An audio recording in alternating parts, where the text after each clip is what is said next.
Assalamualaikum warahmatullahi wabarakatuh. Para pemirsa Tazaka TV dimanapun berada, kita jumpa lagi pada rubrik kajian tematik Tazaka. Pada kesempatan ini tema kita ialah wakaf uang, dan alhamdulillah telah hadir bersama kita Bapak Pimpinan Pondok Modern Tazaka, Kiai Haji Anang Rizza Masyhadi MA. Beliau juga merupakan salah satu tokoh yang expert dan praktisi di bidang wakaf. Assalamualaikum Pak Kiai Anang. Waalaikumsalam warahmatullahi wabarakatuh. Bagaimana kabarnya Pak Kiai? Alhamdulillah. Pak Kiai, sebelumnya saya ucapkan terima kasih sudah berkenan kami untuk wawancara Pak Kiai. Kami mohon waktunya Pak Kiai.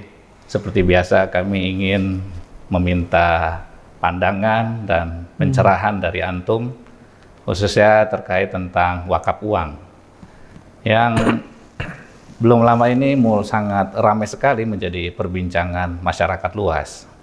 Alhamdulillah diskursus wakaf ini menjadi perbincangan yang hangat, bahkan di warteg-warteg, di warung-warung kopi. Artinya diskursus wakaf ini menjadi perbincangan semua lapisan.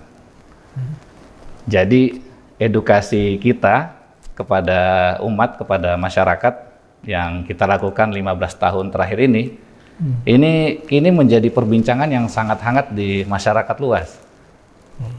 Mungkin kita bisa mulai dari hal yang paling mendasar Pak Kiai, bisa minta dijelaskan wakaf itu apa gitu. Monggo Pak Kiai. Baik, bismillahirrahmanirrahim. Wakaf. Yang pertama mungkin saya ingin sampaikan bahwa wakaf itu adalah ajaran ya. Wakaf itu syariat. Sama dengan zakat. Allah dan Rasul-Nya sangat menganjurkan agar kita berwakaf. Lalu Rasulullah SAW menyontohkannya sendiri dan diikuti kemudian oleh para sahabat, tabi'in, tabi'ut tabi'in, dan kaum muslimin wal muslimat sampai hari ini. Jadi ajaran wakaf itu adalah ajaran yang turun-temurun dan diwariskan dari generasi ke generasi, yang muaranya adalah perintah Allah dan Rasul-Nya. Jadi kalau kita bicara wakaf, sesungguhnya bukan hal yang baru. Itu yang pertama. Yang kedua, wakaf adalah salah satu instrumen pemberdayaan ekonomi umat. Selain zakat tentu saja. Jadi kalau saya ibaratkan wakaf dan zakat ini bagaikan kedua sayap pada seekor burung. Burung bisa terbang kalau kedua sayapnya ini sehat dan mengepak. Nah, umat Islam mestinya dengan kedua instrumen pemberdayaan ekonomi ini, zakat dan wakaf, dan ini instrumen syariah. Syariah mewariskan ajaran berupa zakat dan wakaf, keduanya menjadi instrumen pemberdayaan ekonomi umat, mestinya ya seperti burung tadi, umat Islam bisa terbang, menggapai kemajuannya, menggapai kesejahteraannya melalui zakat dan wakaf ini.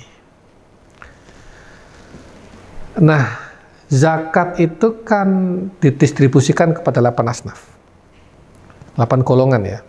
Ada fakir, miskin, amil, mu'alaf, riqab, gharimin, fisabilillah, dan ibnu sabil. 8 golongan yang berhak menerima zakat. Ini mustahik ya. Coba direnungkan Pak Subhi, ke-8 kelompok ini, ke-8 golongan ini penerima zakat itu semuanya adalah kelompok marginal. Kelompok masyarakat du'afa yang di masyarakat termarginalkan secara ekonomi dan bahkan sosial. Oleh karena itu, uang zakat harus menyasar mereka. Kalau perlu dihabiskan. Karena memang tujuannya zakat itu untuk menaikkan daya beli. Kalau daya beli masyarakat naik, maka kesejahteraannya akan naik. Ekonomi akan berputar. Tentu saja tujuan besarnya adalah supaya kalau bisa mustahik hari ini akan menjadi muzaki di masa yang akan datang. Rubba mustahikin an yakuna muzakkiyan mukbilan. Jadi kalau bisa mustahik hari ini itu semakin banyak yang ke depan akan menjadi muzaki-muzaki baru. Itu baru artinya zakat tercapai tujuannya. Nah, sedangkan wakaf berbeda. Wakaf itu kan menahan pokoknya dan mengalirkan manfaatnya. Tahbisul asal wa tasbilul manfaah. Jadi jika zakat itu boleh dihabiskan, wakaf justru sebaliknya, wakaf tidak boleh dihabiskan. Pokoknya harus tetap, tidak boleh berkurang, bahkan harus berkembang.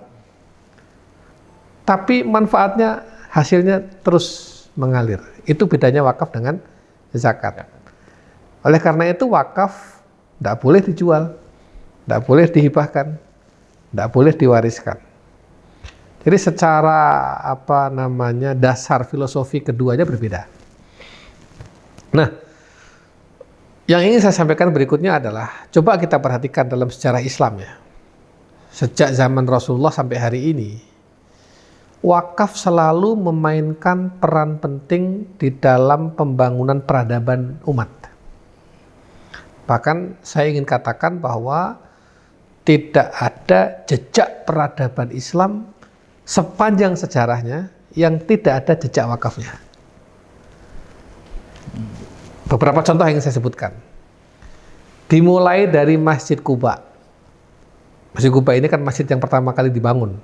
La masjidun ussisa 'ala taqwa min awwali yaumin ahaqqu an taquma fi. Lalu Masjid Nabawi. Masjid Quba dan Masjid Nabawi ini sampai hari ini menjadi pusat karena dikunjungi orang setiap saat. Itu peradaban wakaf. Lalu dulu pada zaman Rasulullah ada namanya sumur, namanya Bi'ru Raumah, sumur Raumah, yang dibeli oleh Sayyidina Utsman radhiyallahu anhu warḍah dari seorang Yahudi. Ini kan Yahudi ini dulu menguasai sumur itu dan memonopoli sumur itu.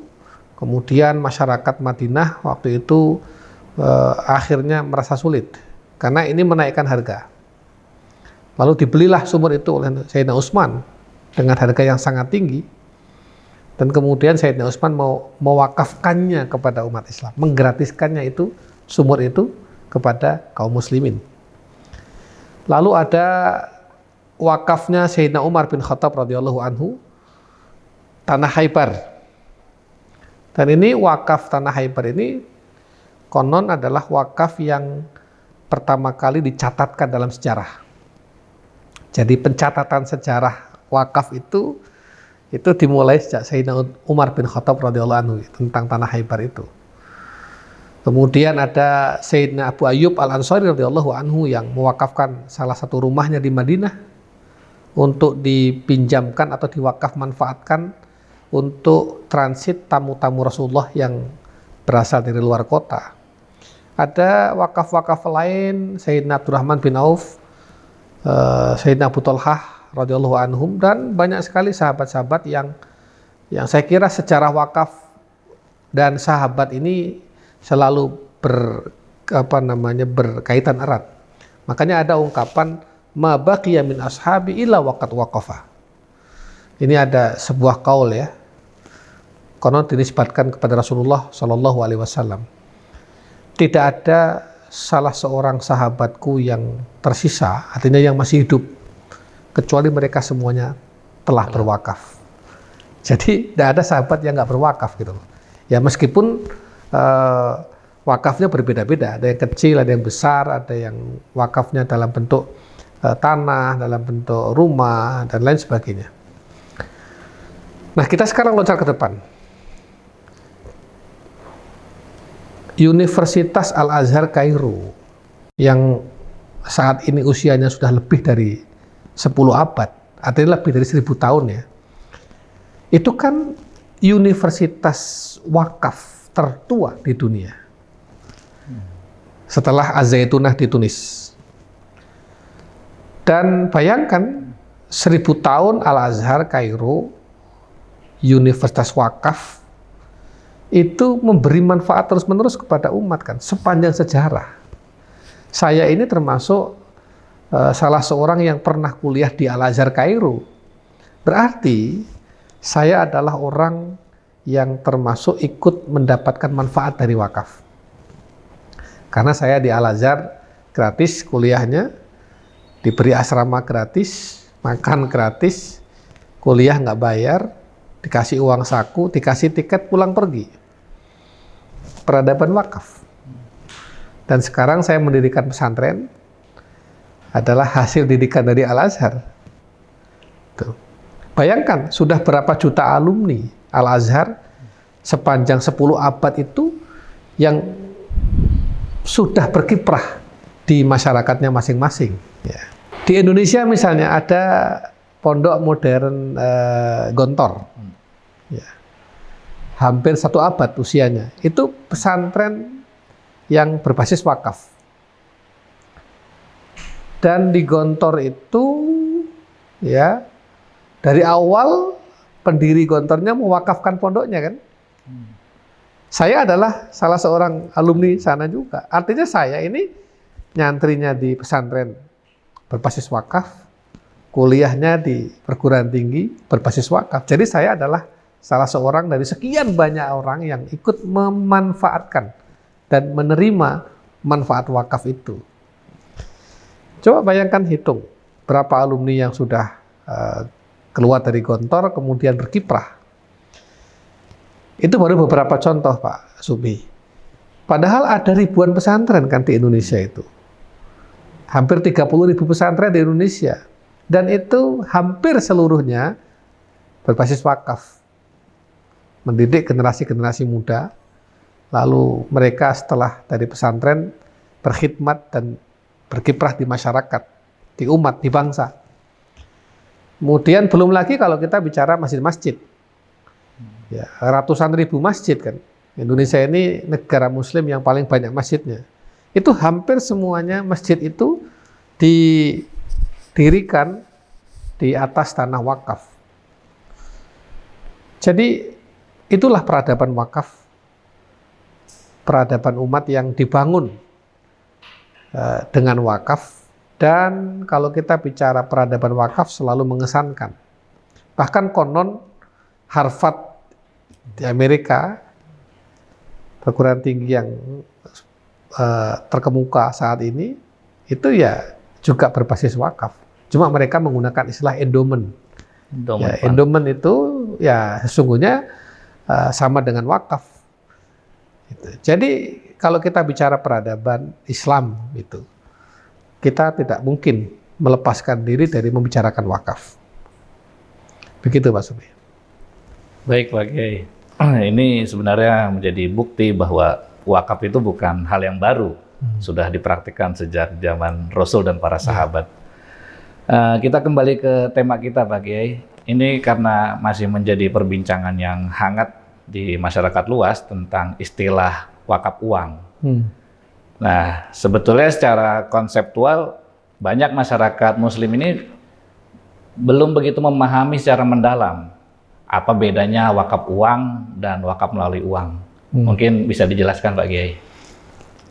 Ya, dahulu masyarakat kita memahami wakaf sebatas pada 3M. Ini kan istilah yang sering diulang-ulang oleh para dai kita. 3M itu masjid, madrasah, makam. Jadi kalau bicara wakaf selalu identik dengan 3M itu. Nah, kalau sekarang wakaf dengan pemikiran yang sudah sangat berkembang, fikih wakaf berkembang, bahkan undang-undang wakaf juga sudah ada, bahkan praktek wakaf di mana-mana sudah amat sangat berkembang. Bukan 3M lagi, tapi 4M, 5M, 4T, 3T, dan seterusnya. Ada. Bukan lagi masjid, madrasah, makam. Bahkan bisa jadi mall. Ya kan? Mall berbasis wakaf. SPBU stasiun pengisian bahan bakar, itu berbasis wakaf. Mungkin rest area berbasis wakaf. Mungkin perusahaan maskapai penerbangan berbasis wakaf. Perusahaan-perusahaan company-company besar itu bisa jadi mereka juga berbasis wakaf. Jadi ini sudah berkembang. Dulu wakaf hanya berupa aset, harta tak bergerak, seperti tanah misalnya. Jadi orang mewakafkan tanah untuk masjid, untuk kuburan, untuk pesantren. Sehingga yang nggak punya tanah ya nggak bisa wakaf. Kan kemudian berkembang. Misalnya ada sekelompok orang masyarakat yang sedang membangun masjid atau membangun pesantren, butuh perluasan tanah, kemudian bangun rumah sakit. Nah, ketika umat menyalurkan wakaf tunainya kepada panitia pembangunan masjid itu tadi, lalu oleh panitia uangnya dibelikan material bangunan, dibelikan tanah, itu namanya wakaf melalui uang. Jadi yang praktek yang umumnya berkembang di masyarakat saat ini sebetulnya disebut dengan wakaf melalui uang. Lalu berkembang lagi, bagaimana kalau wakafnya diproduktifkan? Karena begini, orang setelah bangun masjid bingung gimana operasional masjidnya. Orang setelah bangun pesantren butuh dana operasionalnya, butuh dana pengembangannya. Maka timbullah pemikiran bagaimana kalau wakaf diproduktifkan. Boleh tidak? Ya boleh. Ya, jadi umat mewakafkan uangnya kepada nadhir, lalu oleh nadhir dikelola dalam bentuk investasi produktif. Nah, hasil dari investasi produktif itulah yang digunakan dan disalurkan untuk bangun masjid, madrasah, pesantren, beasiswa, dan lain sebagainya. Itulah bedanya wakaf melalui uang dan wakaf uang. Ya. Jadi kalau wakaf uang itu wakaf dalam bentuk uang, yang uangnya diinvestasikan ke sektor produktif. Barulah nanti hasilnya yang dimanfaatkan. Kalau ada pesantren mau memperluas tanah, lalu dilelang per meternya 150.000 misalnya, kemudian ada orang wakaf 15 juta atau 10 juta, berarti 10 meter ya, atau 100 meter, itu namanya wakaf melalui uang. Karena hakikatnya objek wakafnya adalah tanah, bukan uang. Nah, maka apa dong kalau gitu beda pokok dari wakaf melalui uang dan wakaf uang? Wakaf melalui uang ini istilahnya adalah wakfun nuqud ghairu mubashir. Kalau wakaf uang itu wakfun nuqud mubashir. Apa bedanya? Kalau begitu, maka bedanya pertama, saya simpulkan aja. Wakaf uang untuk tujuan produktif dan diinvestasikan di sektor real yang menghasilkan. Kalau wakaf melalui uang, itu ditujukan untuk keperluan sosial kemasyarakatan, langsung. Yang kedua, di dalam wakaf uang, yang diberikan kepada penerima manfaat, atau mauquf alaih adalah keuntungan dari hasil investasinya, bukan uang wakafnya. Tapi kalau wakaf melalui uang untuk keperluan sosial, maka uangnya yang langsung dimanfaatkan. Jadi kalau saya wakaf kepada Pak Subhi, panitia pembangunan pesantren, 10 juta, lalu uangnya langsung dipakai untuk membangun, untuk beli tanah, untuk infrastruktur, ya itu namanya wakaf melalui uang. Karena hakikatnya saya wakaf bangunan. Tapi kalau saya wakaf ke Pak Subhi sebagai nadhir, lalu uangnya dikelola, diinvestasikan secara produktif dengan syarat pokoknya nggak boleh berkurang, ya nggak boleh hilang, harus dijaga itu. Tapi hasilnya terus mengalir, Dan hasilnya inilah yang dimanfaatkan untuk pembangunan, untuk beasiswa, untuk kaum duafa. Itulah yang disebut dengan wakaf uang. Jadi jelas ya bedanya itu. Nah, dalam wakaf uang yang paling penting itu adalah harta bendanya atau pokok wakafnya harus dijaga. Nilai pokoknya itu harus dijaga. Jadi kalau saya wakaf 10 juta, wakaf uang yang akan diinvestasikan, maka 10 juta ini harus dijaga. Nggak boleh hilang, nggak boleh habis, nggak boleh berkurang. Gitu. Ya, tapi kalau dalam wakaf melalui uang kan harus dimanfaatkan langsung, disalurkan langsung. Itulah perbedaan antara wakaf melalui uang dan wakaf uang. Ya. Ini jelas sekali berarti perbedaan antara wakaf uang dan wakaf melalui uang.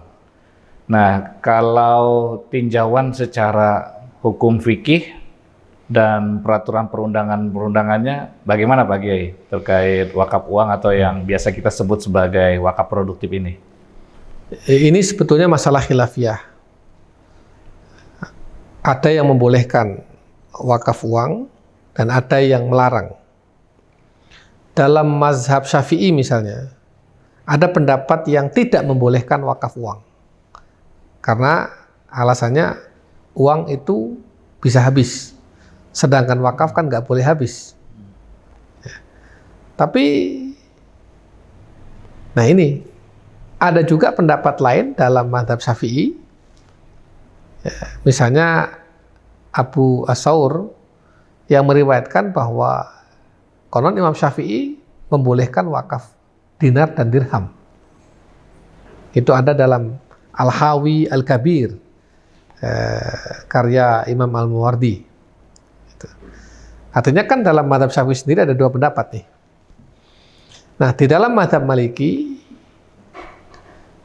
pandangan umum membolehkan wakaf uang, bahkan menganjurkan. Lalu diperkuat lagi misalnya oleh pendapatnya Ibnu Taimiyah. Ada juga Imam Az-Zuhri yang memfatwakan bahwa wakaf dinar hukumnya boleh. Dengan cara, kata Imam Az-Zuhri, menjadikan dinar itu sebagai modal usaha untuk kemudian keuntungannya disalurkan kepada mauquf alaih. Ini kan wakaf uang sebetulnya. Kalau kita terjemahkan sekarang, itu fatwanya Imam Az-Zuhri. Ya. Atau yang kontemporer, pendapat dari Syekh Profesor Dr. Wahbah Az-Zuhaili dalam kitab fikihnya yang sangat fenomenal, monumental, Al-Fiqhul Islam wa Adilatuhu itu, beliau membolehkan wakaf uang dinar dan dirham atas dasar istihsan bil urf. Jadi berdasarkan athar dari Abdullah bin Mas'ud radhiyallahu anhu, apa yang dipandang baik oleh kaum muslimin maka dalam pandangan Allah adalah baik, dan apa yang dipandang buruk oleh kaum muslimin di mata Allah itu buruk. Nah, kalau kaum muslimin ternyata memandang baik wakaf uang dalam konteks kebutuhan, relevansinya, dan lain sebagainya, maka ya Allah pun akan menganggapnya baik-baik saja. Itu salah satu istidlal yang dilakukan oleh Profesor Dr. Wahbah Az-Zuhaili. Nah, di Indonesia, sebelum adanya Undang-Undang Wakaf Nomor 41 tahun 2004, sebetulnya Majelis Ulama Indonesia sudah membuat fatwa tahun 2002. Fatwa MUI yang membolehkan wakaf uang. Dalam fatwa itu disebutkan bahwa wakaf uang bisa dilakukan oleh perorangan, oleh sekelompok orang, oleh lembaga atau badan hukum dalam bentuk uang tunai. Nah, termasuk dalam pengertian uang tunai itu adalah ya surat-surat berharga. Jadi wakaf uang hanya boleh disalurkan untuk hal-hal yang dibolehkan secara syariat, yang nilai pokok uangnya harus dijamin kelestariannya, tidak boleh dijual, dihibahkan, atau diwariskan. Itu fatwa MUI tahun 2002, sebelum lahirnya Undang-Undang Wakaf nomor 41 tahun 2004. Nah, ulama-ulama kontemporer, juga beberapa lembaga-lembaga fatwa dunia, Mesir, Saudi, Kuwait, itu umumnya membolehkan wakaf uang ini. Dan mereka sudah lama mempraktekkan itu dalam praktek keseharian, dalam bentuk yang berbagai macamnya itu. Memang begini, istilah wakaf uang ini belum dikenal sejak zaman Rasulullah. Jadi wakaf uang atau cash wakaf atau wakfun nuqud baru dipraktekkan sejak awal abad kedua Hijriah. Imam Az-Zuhri kalau nggak salah wafat 124 Hijriah, yang tadi saya sebutkan, itu salah seorang ulama yang terkemuka dan peletak dasar Tadwinul Hadis. Itu memfatwakan dianjurkan wakaf dinar dan dirham untuk pembangunan sarana dakwah, sosial, pendidikan, dan lain sebagainya. Di Turki, pada awal abad ke-15, praktek wakaf uang sudah menjadi istilah yang familiar di tengah masyarakat. Wakaf uang biasanya merujuk kepada cash deposito di lembaga-lembaga keuangan seperti bank, di mana wakaf uang itu biasanya diinvestasikan pada profitable business activities, jadi aktivitas bisnis yang menguntungkan. Maka keuntungan dari investasi itu digunakan untuk sekolah, madrasah, masjid, panti, bahkan rumah sakit. Jadi sejak abad ke-15 praktek ini sudah umum di Turki. Nah, dari sisi undang-undang sekarang, Undang-Undang Wakaf nomor 41 tahun 2004 pasal 28 itu membolehkan wakaf uang.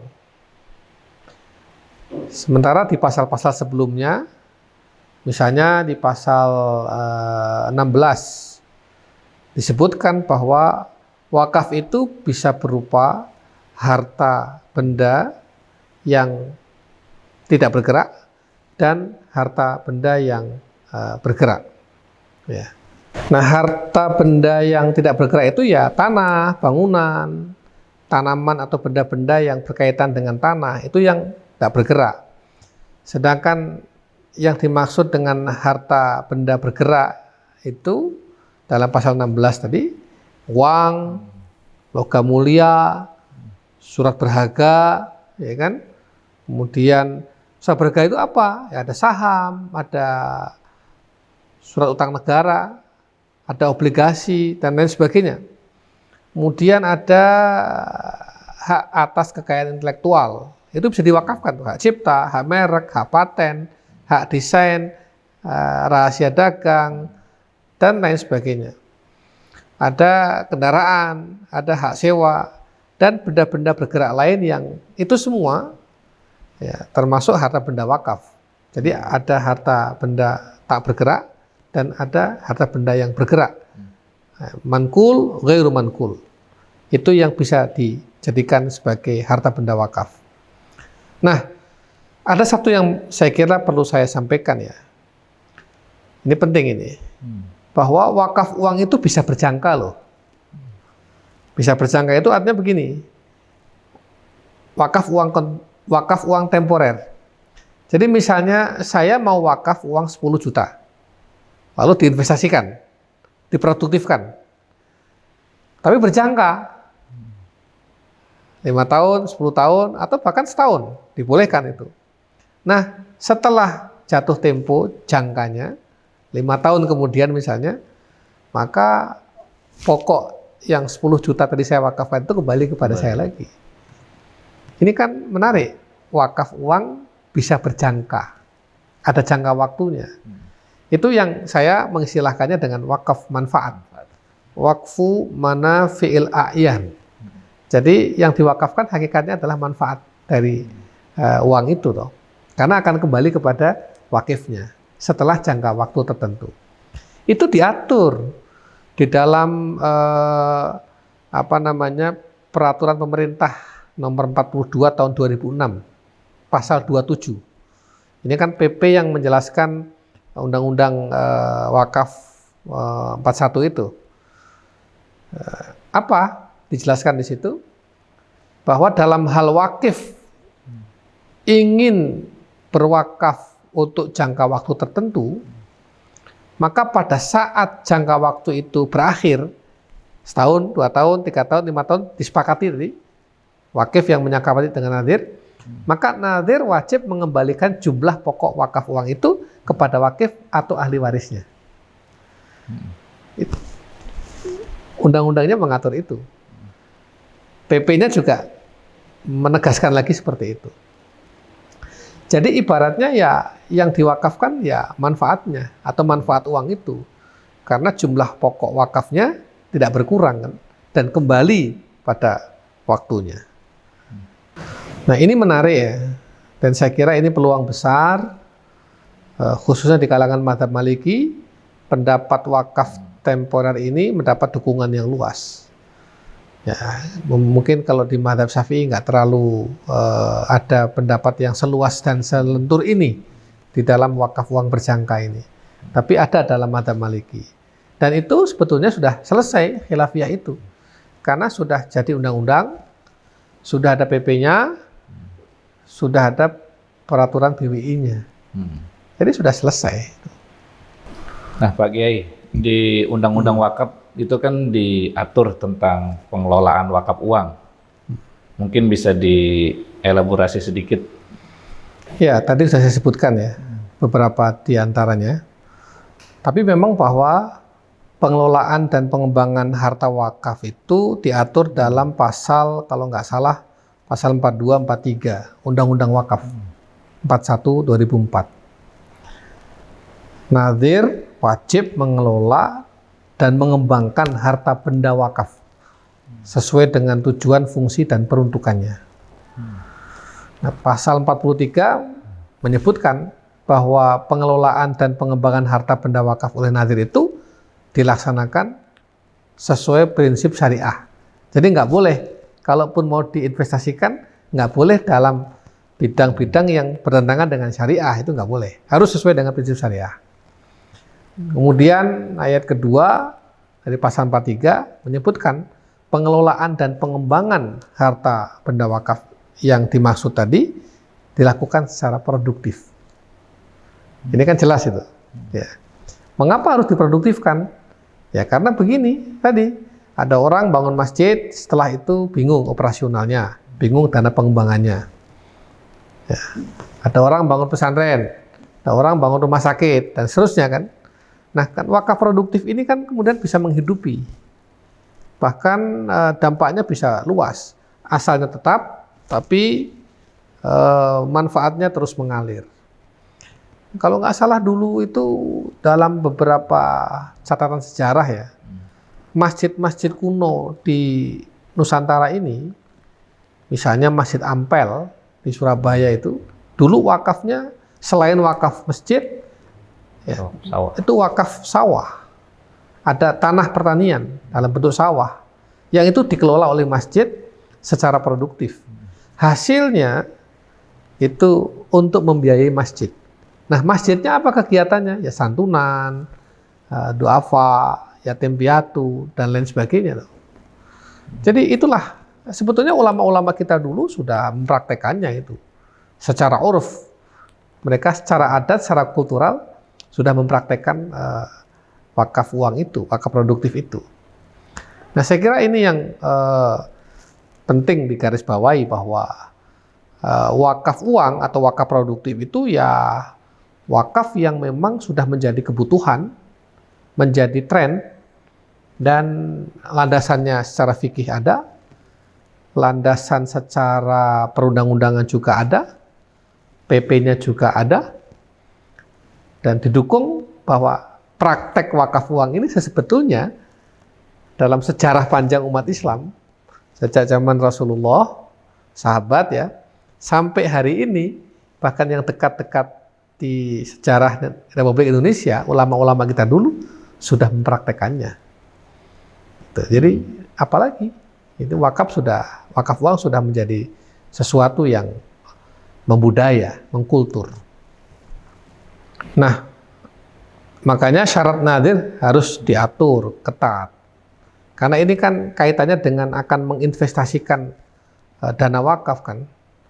Maka nadir yang menerima wakaf uang ini diatur juga supaya nanti nggak sembarangan. Malah nanti keluar dari tujuan wakaf itu sendiri. Nah, peraturan BWI nomor 2 tahun 2010 ini kan sebagai turunan dari undang-undang dan PP pasal 2 misalnya itu menyebutkan bahwa nadir wakaf uang itu terdaftar. Tidak semua nadir itu nadir wakaf uang. Kan kebanyakan nadir wakaf. Ya, tadi wakaf melalui uang itu banyak sekali. Tapi nadir wakaf uang itu nggak banyak loh. Jumlahnya hanya ratusan saja. Mungkin kalau masjid-masjid, panitia-panitia bangunan itu kan nadir wakaf melalui uang. Itu jumlahnya udah nggak terhitung lagi. Tapi nadir wakaf uang ini jumlahnya nggak banyak. Termasuk Tazaka, alhamdulillah sudah menjadi nadir wakaf uang berdasarkan SK atau sertifikat dari BWI ya. Tapi begini, nadir wakaf uang itu harus memenuhi syarat. Pertama, nggak salah itu di pasal itu, memiliki kompetensi dalam pengelolaan keuangan.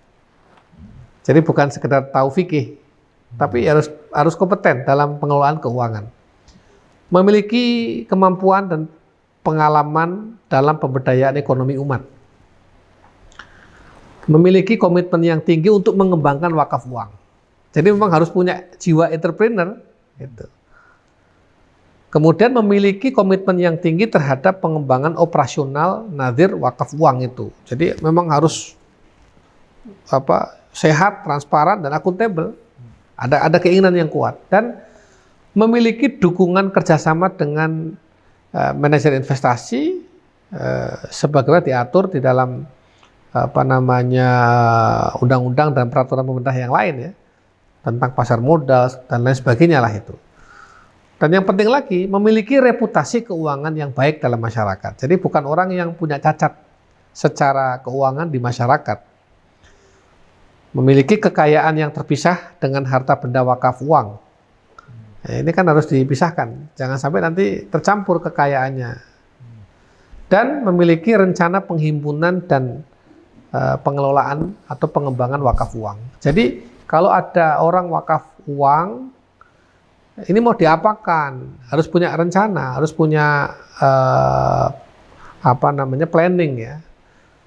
Akan diinvestasikan di apa?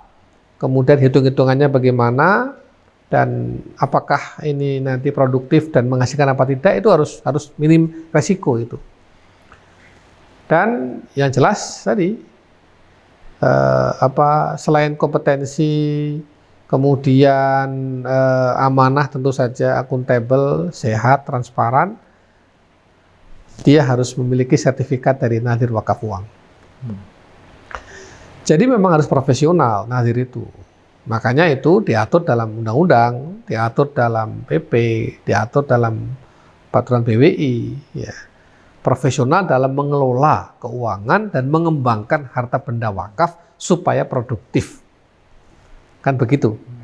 Kan tujuan dari wakaf uang itu. Ya. Nah memang dalam mengelola dan mengembangkan harta benda wakaf, nadir boleh menerima imbalan dari hasil bersih atas pengelolaan wakaf itu besarnya tidak lebih dari 10%. Kan begini, hukum wakaf itu kan ijtihadiyah qiyasiyah. Jadi bersifat ijtihadi dan bersifat qiyasi. Qiyasi itu berarti mengkiaskannya dengan hukum-hukum lain. Karena nas shorihnya kan nggak ada. Gitu. Nah, mungkin dibolehkannya mengambil 10% itu ya dikiaskan kepada amil zakat itu. Kan kalau dalam zakat ada bagian untuk amil loh. Nah, berarti dalam wakaf pun boleh itu. Nah, 10% atau 5% itu sebenarnya ijtihadi. Karena di tempat lain ada yang lebih dari 10%. Tapi begini, bukan soal berapa persennya ya. Tapi soal nurani dan amanah. Ini soal etika, moral, kepantasan dan kepatutan. Ini kan berarti harta wakaf itu harta yang diamanahkan. Itu bukan hartanya pribadi, itu harta milik umat yang diwakafkan, yang kita hanya bisa mengelola. Jadi tidak lagi memiliki. Maka wakif dan nadhir ini harus benar-benar ikhlas betul. Nadhirnya apalagi? Kalau bisa nadhir jangan yang dikenal sebagai orang yang punya reputasi buruk di masyarakat. Dia harus clear and clean. Gitu. Karena kalau enggak nanti harta wakafnya habis, tidak ada wujudnya. Wakaf uang nggak berjalan, wakaf melalui uang nggak berjalan, ya toh? Hanya akan menimbulkan penyimpangan-penyimpangan. Nah ini yang titik ini yang harus diwaspadai betul. Subhanallah Pak Kiai, ini sangat mencerahkan. Terakhir Pak Kiai, ini kan sebetulnya secara konsep wakaf uang negara sudah sangat mendukung dengan konsep ini. Bahkan belum lama ini, tepatnya 25 Januari 2021, Presiden Indonesia sudah meluncurkan gerakan nasional wakaf uang. Ya. Bagaimana pendapat Pak Kiai? Silakan minum dulu Pak Subi. Terima kasih Kiai.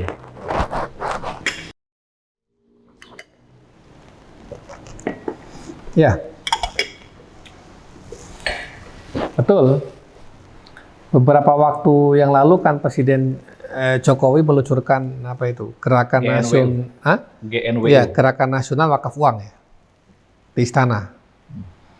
Dan waktu itu Presiden mengatakan bahwa pemanfaatan wakaf uang tak hanya untuk ibadah, tapi juga untuk sosial ekonomi. Ini clear, karena umat Islam sudah melakukan itu sudah berapa abad lalu. Ya. Nah, sebetulnya gerakan nasional wakaf uang ini juga pernah diluncurkan oleh Presiden SBY tahun 2009. Jadi ini sebetulnya adalah gerakan yang berkesinambungan. Ya, terutama sejak adanya Undang-Undang Wakaf 2004, dibentuknya BWI, lalu 2009 SBY meluncurkan wakaf uang, bahkan mempelopori wakaf uang pertama. Waktu itu ketua BWI-nya adalah, kalau nggak salah, Allahyarham Kiai Haji Tholha Hasan. Setelah itu kan digantikan oleh Pak Maftuh Basuni, mantan Menteri Agama. Lalu sekarang oleh Pak Nuh ya, mantan Mendikbud itu. Ini bukan hal baru sebetulnya, bukan hal baru. Gitu.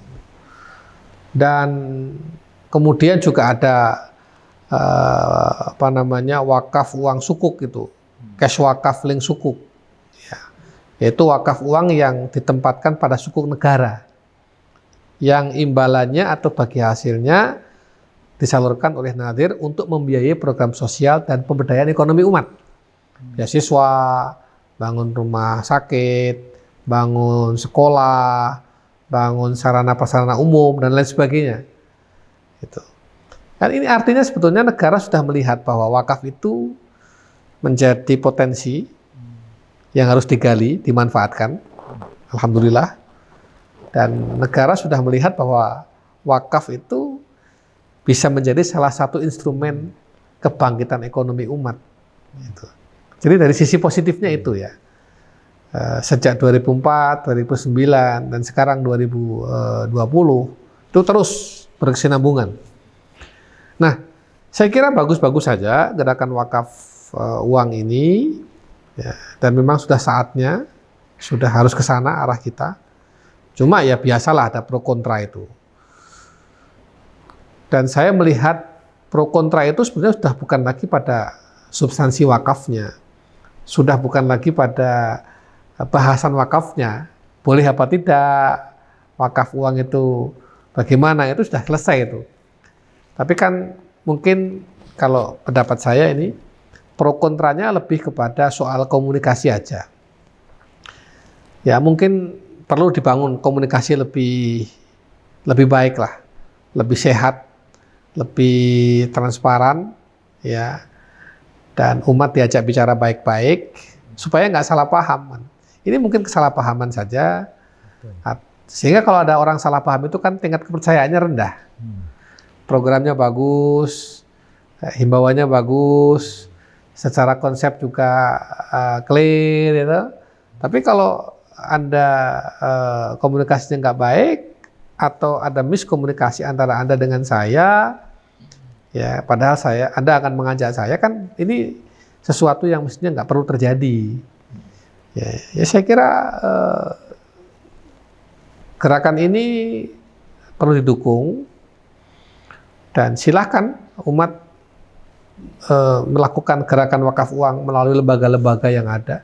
Kan udah banyak pesantren-pesantren itu, banyak lembaga-lembaga filantropi kan, banyak nadir-nadir wakaf juga.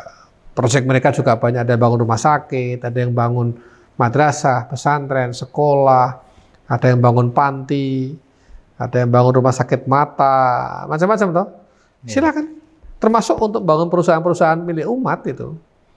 Jadi silakan umat ambil peluang ini, gunakan momentum ini untuk mengembangkan wakaf uang pada diri umat Islam. Saya kira itu ya. Jadi ini peluang bagi kita semua, bagi para nadir wakaf uang terutama, dan termasuk ini mengedukasi umat. Saya kira insya Allah lah, saya melihat bahwa wakaf ini masa depannya cerah. Apalagi sekarang sudah menjadi isu yang umum dibicarakan di tingkat orang yang paling awam sekalipun sudah bicara wakaf. Sudah nggak alergi lagi dengan wakaf. Istilah wakaf sudah populer, sudah membudaya. Jadi nanti akan ada wakaf lifestyle, gaya hidup wakaf. Sedikit-sedikit wakaf, ya kan?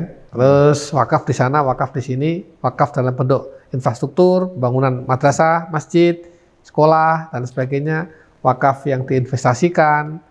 Sehingga bayangan saya nanti, ya perusahaan-perusahaan itu ada saham wakafnya. Gitu. Rumah sakit itu ada wakafnya. SPBU itu ada wakafnya. Kemudian apa lagi? Toko-toko itu ada wakafnya. Rumah makan. Ya, rumah makan itu ada wakafnya. Sehingga orang itu hidupnya nggak akan mungkin nggak ketemu wakaf. Dia mau makan di restoran, ketemu wakaf. Dia ngisi BBM di SPBU, ketemu wakaf. Gitu? Yeah. Dia masuk ke rest area, itu tanah wakaf. Di atasnya dibangun rest area. Ya kan produktif? Betul. Dia belanja di mall, ternyata mallnya wakaf. Itu coba lihat di Mekah itu, Zam-Zam Tower itu kan wakaf itu. Jadi kalau kita belajar di sana, ya kan hasil sewa toko-toko ini kan diwakafkan itu, gitu. Iya, betul. Jadi dan sekolah di sekolahan wakaf, kuliah di perguruan tinggi wakaf, masuk rumah sakitnya wakaf. Mati dikubur di tanah wakaf. Jadi orang akhirnya dari bangun tidur sampai tidur lagi, dari hidup sampai matinya, dia tidak bisa lepas dari wakaf. Betul Wakaf sekali. lifestyle, wakaf sebagai gaya hidup. Gitu Pak Sumi. Betul sekali Pak Kiai. Jangan sampai ketemunya hanya ketika meninggal di tanah wakaf. Iya. Gitu, di sekolah kapitalis, belanja di toko kapitalis, ya, makan di rumah makan kapitalis, yang nggak ada wakafnya gitu. Ketemunya wakaf ketika mati, betul itu. Iya, terima kasih Pak Kiai atas pandangan dan penjelasannya. Ini sangat mencerahkan bagi kita semua. Semoga Pak Kiai senantiasa diberikan kesehatan dan umur yang panjang. Amin. Amin. Baik, pemirsa Tazakar TV yang dirahmati Allah, alhamdulillah telah kita simak bersama penjelasan tentang wakaf uang. Semoga ini dapat menambah kemanfaatan yang lebih luas bagi masyarakat kaum muslimin pada khususnya. Sampai jumpa lagi pada rubrik kajian tematik Tazakar selanjutnya. Saya Subhi Muhammad Sani mengucapkan terima kasih. Wassalamualaikum warahmatullahi wabarakatuh.